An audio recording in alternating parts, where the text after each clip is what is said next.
میرے میاں عیاش آدمی تھے، اپنی ذات پر ان کے اخراجات ہی بے بہا تھے۔ اچھی شکل و صورت، خوش لباس، ہر وقت عمدہ خوشبو میں مہکتے، دوسروں کے ساتھ خوش اخلاقی، مگر میرے ساتھ نہیں۔ کاروبار بھی ان کا خوب چلتا تھا، لیکن اوباش بہت تھے۔ دولت برسنے لگی تو بری صحبت میں پڑ گئے۔ پہلے بہت اچھے تھے، میرا خیال رکھتے تھے۔ جب 3 بچوں کی ماں بن گئی، میری توجہ بچوں کی جانب مبذول رہنے لگی۔ موصوف نے مجھے نظر انداز کرنا شروع کر دیا۔ ساری توجہ بہر کی سرگرمیوں کی طرف رہنے لگی۔ بہر کی سرگرمیاں کیا تھیں؟ رقص، موسیقی کے رسیا تھے۔ کوٹھیوں پر جا کر طوائفوں کا ناچ گانا سنتے۔ پہلے کبھی کبھار جاتے، پھر یہ روز کا معمول ہو گیا کہ ایک تو خیز طوائف زادی سے دل لگا لیا تھا۔ شراب و کباب کے اس قدر رسیا ہو گئے کہ گھر بار کا ہوش نہ رہا۔ بچوں کی ذمہ داریاں مجھ پر ڈال دیں اور خود کو آزاد ہو گئے۔ دن بھر اپنے کاروبار کے سلسلے میں اور رات کو عیاشی میں ڈوبے رہتے۔ صبح 11-12 بجے سو کر اٹھتے اور دفتر چلے جاتے۔ یہی ان کا معمول تھا۔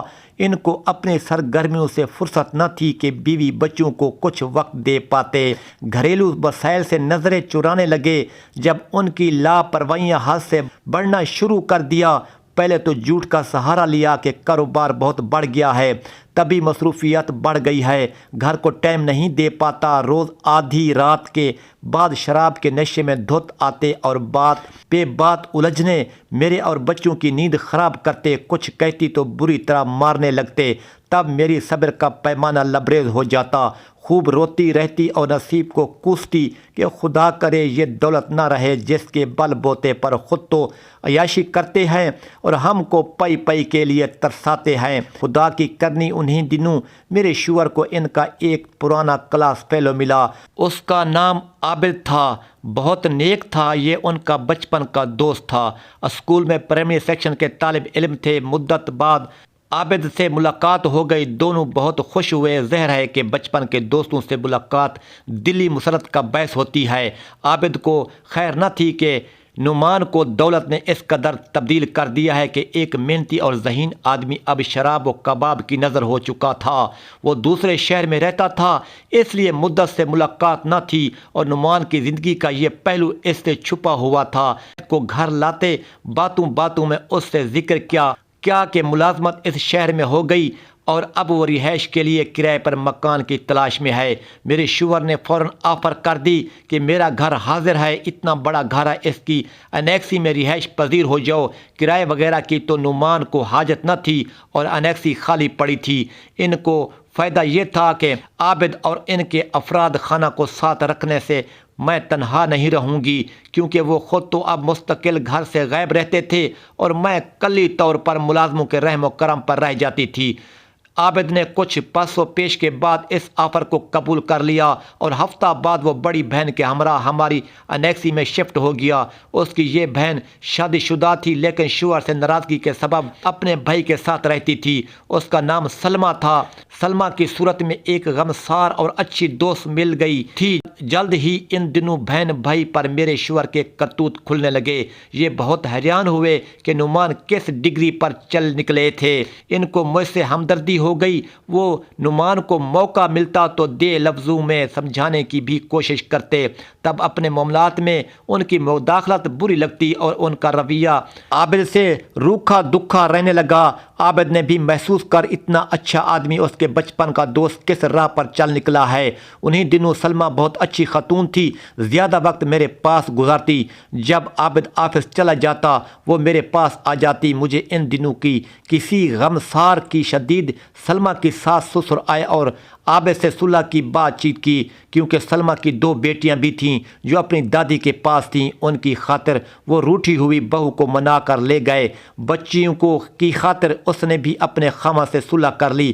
اس کے جانے کے بعد تو میں پھر سے تنہا اور وحشت زدہ ہو گئی اور میری غمساری میں کوئی کسر نہ اٹھا رکھتی تھی۔ اپنا دکھ سکھ کی کر دل کا بوجھ ہلکا کر لیا کرتی تھی۔ روتی تھی تو وہ چپ کروا دیتی اور تسلیاں دیتی کہ ذرا سا اور صبر کر لو، آخر تو نعمان بھائی کسی دن راہ راست پر آ جائیں گے۔ سلمیٰ کے جانے سے میرا غم دگنا ہو گیا، جس کو عابد نے بھی محسوس کیا۔ وہ میرے بچوں کا بہت خیال رکھنے لگا۔ شام کو دفتر سے آ کر ان کے کے ساتھ لان میں کھیلتا اور ان کو وقت دیتا۔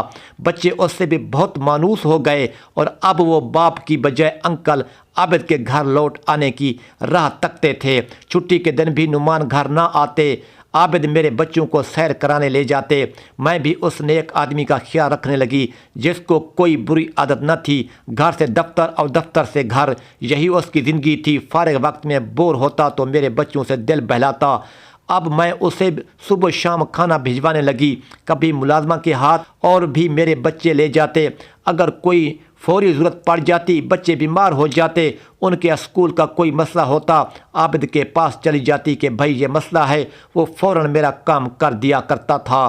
رفتہ رفتہ ہماری رسمی سی باتیں ہونے لگیں۔ مثلاً میں پوچھتی، عابد بھائی آج کم کھایا ہے کیا؟ سالن اچھا نہ تھا؟ وہ کہتا نہیں بھابھی، سالن تو بہت مزیدار تھا مگر میری طبیعت کچھ بوجھل سی ہو گئی تھی، زیادہ بھوک نہ تھی۔ تنہائی کا شکار عورت تو چاہتی ہے کوئی اس سے بات کرے، اس کا دکھ درد ہے۔ سلمہ چلی گئی مگر عابد میری بے چینی اور دلی کیفیت سے آگاہ تھا۔ اس کی بہن میرے بارے میں ہر بات اسے بتا دیا کرتی تھی۔ تبھی جب میں کچھ بات کرتی عابد غور سے سنتا اور میری دل جوئی کر دیا کرتا۔ کبھی تسلی کے دو بول کہہ دیتا تو میرا دل ہلکا ہو جاتا، گویا تسلیم نہ تھی تو اس کا بھائی مجھے اپنا لگنے لگا تھا۔ ایک وقت آیا کہ میں اپنے گھریلو معاملات پر اس کے ساتھ کھل کر بات کرنے لگی۔ وہ سمجھ چکا تھا کہ میں شدید افسردگی اور سے نہ نکالا تو عابد میں خودکشی ہی کر لوں۔ عابد کو ہماری انیکسی میں رہ کر نعمان کے معاملات کا مشاہدہ کرنے کا موقع ملا تھا۔ اس نے بغور میرے خاوند کی شخصیت کا مطالعہ کیا جس کا رویہ بظاہر کچھ اور اندر سے کچھ اور تھا۔ وہ اس نتیجے پر پہنچ گیا کہ واقعی اپنی عیاشی کے مزے لوٹنے میں نعمان اندھا ہو چکا ہے اور شریک حیات کو مسلسل اذیت سے دوچار کر رکھا ہے۔ اس احساس کے ہوتے ہی اس شخص نے میرے گھریلو اور بچوں کے مسائل اپنے سر لے لیے تھے۔ بچوں کا اسکول کا ورک کروانا، ٹیوشن کا انتظام کر کے دنیا دینا، ان کو شاپنگ کے لیے ساتھ لے جانا، بیمار ہوں تو علاج کے لیے بھاگ دوڑ میں مدد دینا، جبکہ نعمان نے تو ہم کو یکسر نظر انداز کر دیا تھا۔ ان کے پاس ان کاموں کے لیے وقت ہی نہ تھا۔ قدرتی بات کہ ان حالات کا جو نتیجہ نکلتا ہے وہی نکلا۔ میں عابد ہی کو اپنے درد کا مسیح سمجھنے لگی۔ کہنے لگی وہ غیر شادی شدہ تھا، نوجوان تھا۔ مجھے اس سے انسیت محسوس ہونے لگی۔ اس جھکاؤ کو میرے رویے سے اس نے بہت جلد محسوس کر لیا اور دور اندیشی سے کام لیتے ہوئے بہت جلد ایک دوسرا مکان کرائے پر حاصل کر لیا۔ بہت روکنے کے باوجود وہ ہمارے گھر سے چلا گیا اور نئے مکان پر منتقل ہو گیا۔ یہ مکان ہمارے گھر کے پاس تھا اور اسی لین میں تھا۔ صرف 8-10 گھر درمیان میں تھے۔ بچوں کو اس نے اپنا گھر دکھا دیا کہ ضرورت ہو تو مجھے بلا لینا۔ اس کے جانے کے 15 روز بعد ایک رات نعمان زیادہ نشے میں دھت گھر آئے۔ 2:30 بجے شب کا وقت ہو گیا تھا۔ آتے ہی مجھے مارنے لگے، بے تحاشا مارا کہ میرے چہرے اور بدن پر نیل پڑ گئے۔ دراصل وہ اپنے حواس میں نہ تھے، نہ جانے کس آوارہ حسینہ سے لڑ کر آئے تھے کہ تمام غصہ گھر آتے ہی مجھ پر اتار دیا۔ صبح وہ بے ہوش پڑے تھے اور میرے حال کی کچھ خبر نہ تھی۔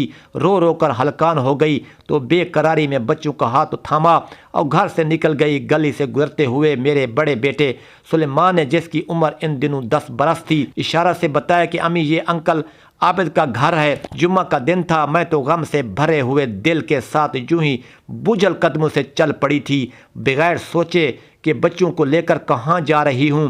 سلیمان کے اشارے پر میں نے اپنے غمسار کا در کھٹکھٹایا۔ عابد خود باہر آیا، مجھے بچوں کے ہمراہ دروازے پر دیکھ کر نشے میں نعمان سے مجھے مارا ہے اور میرا سارا بدن نیل نیل کر دیا ہے۔ یہ دیکھو، میں نے چہرے سے چادر ہٹائی اور اپنی گردن بھی دکھائی جس پر گلا دبانے سے نیلا اور کالا نشان توق کی صورت میں موجود تھا۔ اس کو بے حد دکھ ہوا اور بولا بھائی اندر آ جائیں، یہاں دروازے پر بات کرنا ٹھیک نہیں۔ میں نے اس کے گھر کے اندر قدم رکھ دیا اور تمام احوال کہہ سنایا۔ حالات کا تو وہ خود چشمدید گواہ تھا۔ پوچھا اب کیا چاہتی ہیں؟ میں اس ظالم شخص سے چھٹکارا چاہتی ہوں، اس کے سوا کوئی چارہ نہیں ہے۔ کیا عدالت سے رجوع کرنا چاہتی ہیں؟ ہاں، کوئی اچھا سا وکیل کرنا چاہتی ہوں جو خرچہ بھی اس ظالم سے دلوائے۔ اس کے ساتھ رہنے سے اب جان کا خطرہ ہے۔ وکیل کرا بھی دیا تو اس دوران کہاں رہیں گی؟ زہر دعویٰ دائر کرنے کے بعد اب اس کے گھر میں تو نہیں رہ سکتی۔ میرے پاس اتنے پیسے ہیں کہ سال بھر تک میں کرائے کے گھر میں رہ سکوں گی۔ نہ زیور ہے۔ اس نے کہا سوچ لیجئے بھائی، میں نے سوچ لیا۔ عابد انسان کو اپنی جان بھی تو پیاری ہوتی ہے، جان کا خطرہ ہو تو کسی دیوانے کے ساتھ کون رہ سکتا ہے؟ بچے تو کسی صورت میں اس کو نہیں دے سکتی، ان کے مستقبل کا بھی ستیہ ناش کر دے گا۔ میری التجا پر اس نے مدد کا وعدہ کر لیا اور کہا ابھی تو گھر واپس جائیے، میں کسی اچھے وکیل کو دیکھتا ہوں اور کوئی کرایہ کا مناسب مکان بھی باقی باتیں بعد کی ہیں۔ عابد کے کہنے سے گھر لوٹ گئی، لیکن اب مجھے شوہر سے نفرت ہو گئی تھی۔ طے کر لیا کہ اب اس خطرناک شخص کے ساتھ نہ رہوں گی جو دوہری شخصیت کا مالک ہے۔ میرے مجبور کرنے پر عابد نے ایک کرائے کا مکان تلاش کر دیا اور میں بچوں کو لے کر اس میں رہنے لگی۔ اس نے ایک اچھے وکیل کا بھی بندوبست کر دیا اور خود پس منظر میں رہا تاکہ نعمان سے براہ راست جھگڑا مول نہ لے سکوں۔ یہ سب کچھ میری التجاؤں پر کیا تھا، حالانکہ وہ نہیں چاہتا تھا کہ میں ایسا قدم اٹھا لوں، لیکن ظلم سہنے کے بھی کوئی حد ہوتی ہے۔ اس نے تو انسانی ہمدردی کی بنا پر میرا ساتھ دیا تھا، لیکن یہ میرا قصور کہ اس سے غلط توقعات لگا لیں۔ چاہتی تھی کہ ان میں خلا لے کر اس سے شادی کر لوں، تاہم اس نے مجھے سمجھایا کہ لگا لیں بھائی، آپ میرے نزدیک محترم ہیں، یہ نہیں ہو سکتا کیونکہ میری والدہ اور بہن بھائی اس پر ہرگز راضی نہ ہوں گے، ایسا خیال دل سے نکال دیں۔ اس کے بعد اس نے مجھ سے کنارہ کشی اختیار کر لی اور گھر بھی بدل لیا۔ اب میں وکیل کے بل بوتے پر اکیلی ہی کیس لڑ رہی تھی۔ میرے پاس کافی زیور تھا جو ایک ایک کر کے بک گیا اور کیس کے نظر ہو گیا۔ آخری پیشی کے دن جب کہ میں نے عدالت میں بچوں کے ہمراہ جج کے روبرو پیش ہونا تھا، اتفاق سے عابد بھی کسی کام سے عدالت آ گیا۔ اسے خبر نہ تھی کہ آج ہم نے پیش ہونا ہے۔ جب نعمان نے اسے دیکھا، وہ دوڑ کر عابد کے پاس گیا کہ شاید اپنی بھابھی کو سمجھاؤ وہ ایسا نہ کرے اور کیس واپس لے لے، وہ بہت برا کر رہی ہے۔ میں وعدہ کرتا ہوں کہ آئندہ کبھی شراب نہ پیوں گا، اس پر ہاتھ نہ اٹھاؤں گا اور اپنے بچوں کا خیال کروں گا، روبینہ کو بھی کوئی تکلیف نہ دوں گا۔ ایک بار مجھے موقع دے، مجھے بہت سزا مل گئی، اتنا کافی ہے، میں سدھر گیا ہوں، اب بچوں کو یہ در بدر نعمان نہ کرے۔ نعمان کے کہنے پر وہ میرے پاس آیا، اسے دیکھ کر بچے دوڑ کر اس سے لپٹ گئے۔ اس نے مجھ سے بچے لے کر ان کو نعمان سے ملوایا تو بچے بھی باپ سے لپٹ گئے کہ ابو ہمارے ساتھ چلیے، ہمارے پاس کیوں نہیں رہتے؟ نعمان نے کہا میں تو تم لوگوں کے پاس رہنا چاہتا ہوں، لیکن تمہاری امی ساتھ نہیں رہنا چاہتی۔ میری بیٹی تو اپنے باپ کو بار بار چوم رہی تھی، عجیب جذباتی منظر تھا۔ میں ذرا دور کھڑی تھی، اس منظر کو ڈبائی آنکھوں سے دیکھ رہی تھی۔ پھر نعمان عابد کے ہمراہ میرے پاس آئے اور بولے روبینہ، خدا کے لیے مجھے معاف کر دو، وعدہ کرتا ہوں کہ پھر کبھی تم کو شکایت کا موقع نہ دوں گا، ان معصوم بچوں کی خاطر ہم ساتھ رہیں گے، ناراضگی ختم کر دو، میں تمہاری ہر شرط ماننے کو تیار ہوں۔ عابد ساتھ نہ دیتا تو میں کیس کرنے کی جرت نہ کرتی۔ اب وہ بھی معصوم بچوں کی التجا پریشان کھڑا تھا جو ہاتھ جوڑ کر مجھ سے کہہ رہے تھے ماما مان جاؤ نہ، پاپا سے صلح کر لو، ہم ساتھ رہیں گے۔ میں چور بنی کھڑی تھی۔ تب عابد نے کہا نعمان بھائی سے صلح کر لو، یہ اپنے کیے پر نادم ہے، ان کو بچوں کی جدائی سے کافی سزا مل چکی ہے، اب بھی ایک اچھی بیوی اچھی ماں کی طرح دکھ سکھ بھلا کر ممتا کی لاج رکھ لیں۔ اس دن میں بچوں کے بارے میں سوچ کر شوہر سے عدالت میں صلح کر لی اور خلا کا کیس واپس لے لیا۔ ہمارا گھر پھر سے آباد ہو گیا۔ آج بچے اپنی منزلوں پر پہنچ چکے ہیں۔ میں نے تو دکھ سکھ جھیل لیا مگر میں خود سے شرمندہ ہونے سے بچ گئی۔ اگر عابد نے بجائے سیدھی راہ دکھانے کے بہکنے میں میرا ساتھ دیا ہوتا تو یقیناً آج میرا گھر برباد ہو چکا ہوتا اور بچے بھی نہ جانے کن مسائل اور حالات کا شکار ہو جاتے۔ آخر کار میں نے اپنے ہتھیار ڈال دیے اور بچوں کی خاطر اپنے خاوند کے ساتھ صلح کر کے اپنے گھر کو آباد اور شاد رکھا۔ اگر ویڈیو اچھی لگی ہو تو ہمارے چینل کو سبسکرائب کرنا نہ بھولیے اور جلدی سے ہمارے چینل کو سبسکرائب اور لائک کر دیجئے تاکہ ہر نئی آنے والی ویڈیو کا نوٹیفیکیشن آپ دوستوں تک بآسانی سے پہنچ سکے۔ شکریہ۔